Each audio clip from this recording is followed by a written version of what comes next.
నేను గమనించుకోకుండా వెళ్ళిపోయాను బయట. ఫస్ట్ బాపట్ల జిల్లా చీరాలలో ఉండే మువ్వల శివప్రసాద్ రావు అనే బిజినెస్ మ్యాన్ ఇంట జరిగిన దొంగతనం ముచ్చట. పానం సుస్తైందని ఇంటి ఆమెతో కలిసి లోకల్లో ఉన్న దవాఖానకు పోయొచ్చినట. దవాఖాన కంటే ఏదో 4-5 గంటలు 5-6 గంటలు కాదు, జస్ట్ గంట సేపు ఇట్లా పోయి అట్లా చీరట గంతే. అంతల్నే మొత్తం దోసుకపోయినట దొంగోడో కూడా.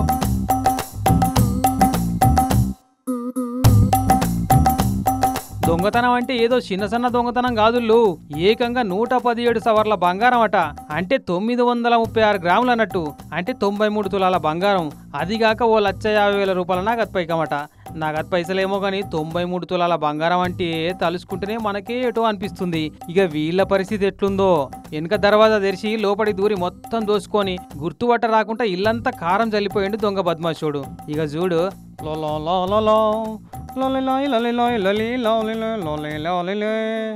భలే ఛాన్సులే లకి ఛాన్సులే భలే ఛాన్సులే అని పాట పాడుకుంటూ పోయినట్టు ఎంత బిందాసుగా సంచి పట్టుకపోతుండో. హెల్మెట్ పెట్టుకొని చీకట నడుచుకుంటూ పోతున్న ఈ దొంగోడు వీడు వాడేనట.